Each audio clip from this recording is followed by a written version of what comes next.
On September 5, 2025, the Alaska Highway, Alaska's lifeline, came to a standstill. Truck driver Mark Chen, hauling fresh produce, expected a routine trip through British Columbia.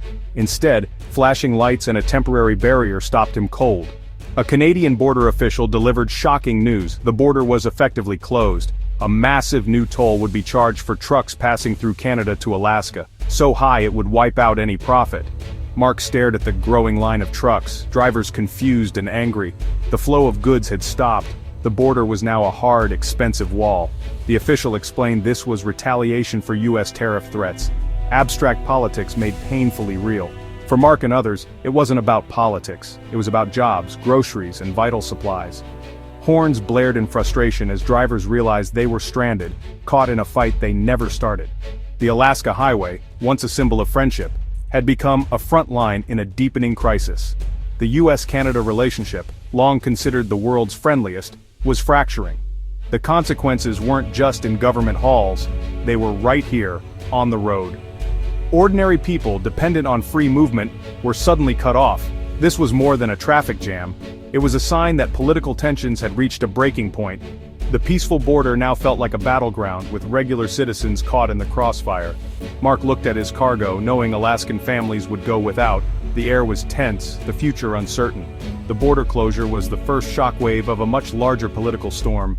The world's longest peaceful border had become a symbol of division overnight, and for those stranded, the crisis was only beginning.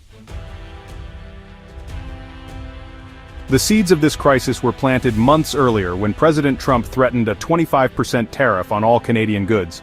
The threat rattled Canada's economy, and British Columbia decided to fight back. Premier David Eby unveiled the Economic Stabilization Tariff Response Act, giving BC the power to charge tolls on vehicles traveling to Alaska. The law was a warning shot. If the U.S. imposed tariffs, BC would hit back hard. Alaska's isolation gave BC leverage. The only road and ferry routes to Alaska run through the province. The proposed tolls would make it far more expensive to move goods north. The legislation was set to last until 2027, signaling a readiness for a long standoff. Eby also ordered agencies to stop buying American products and removed U.S. liquor from government stores. This wasn't just about money, it was a political message. British Columbia was drawing a line, using geography as a bargaining chip. The Alaska Highway, governed by international agreements, was now a tool in a high-stakes negotiation. The province's bold move shocked many, but BC leaders felt they had no choice. Alaska's dependence on Canadian routes gave BC real power. The message was clear: if the U.S. hurt Canada, BC could hurt Alaska. The stage was set for a dramatic escalation. The border, once open and easy, was now a pawn in a trade war. President Trump's response was immediate and explosive. He took to social media, calling BC's plan an attack on American sovereignty. He accused Canada of holding Alaska hostage and vowed a response to be remembered for a very long time. Most shocking, he threatened military action, suggesting the U.S. might seize a permanent corridor to Alaska. The world was stunned. Talk of military conflict with Canada was unprecedented. What began as a trade dispute had become a national security crisis. Canadian leaders were blindsided by the escalation. Trump's supporters saw strength, critics saw recklessness. The president delayed his tariff threat, but his rhetoric made clear the crisis was far from over. The border was no longer just a line, it was a flashpoint. The stakes had never been higher. The conflict quickly spiraled as leaders on both sides retaliated. Alaska Senator Dan Sullivan threatened to bypass Canadian ports for cruise ships, endangering BC's vital tourism industry. Nearly 2 million cruise passengers were at stake, a devastating blow for BC cities. Prime Minister Trudeau hit back with new tariffs on American goods. Ontario imposed a surcharge on electricity sold to the U.S., targeting American consumers. Yukon's premier banned U.S. liquor and threatened to block Alaskan athletes from the Arctic Winter Games. Even Donald Trump Jr. was personally banned from Yukon. The dispute was no longer just about tariffs. It was a nationwide conflict. Each region targeted the other's vulnerabilities: cruise ships, electricity, liquor, and more.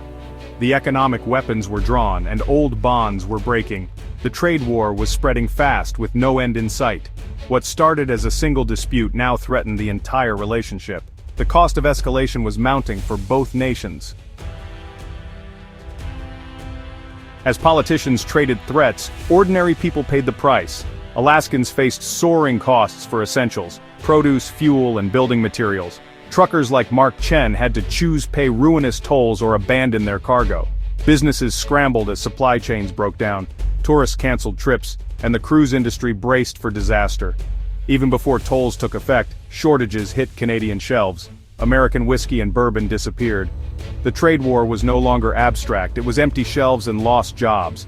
Restaurants, oil companies, and families all felt the squeeze. The simple act of moving goods had become a logistical nightmare. The border dispute was hurting real people, every day. The cost of political brinkmanship was measured in lost livelihoods and broken plans. The crisis was no longer just about policy, it was about survival. For many, the future looked bleak.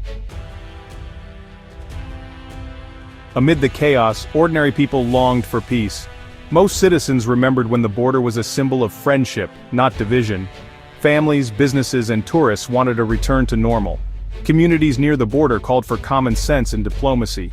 Even some officials urged leaders to step back from the brink. The path forward required negotiation, not retaliation. The prosperity of both nations depended on restoring trust. The crisis offered two futures: deeper division or renewed partnership. As trucks waited and cruise ships sailed under a cloud, hope rested on leaders finding common ground. The people of Canada and the US wanted fences mended, not raised. The world watched, hoping for a peaceful solution. The next move would decide the fate of the world's longest peaceful border.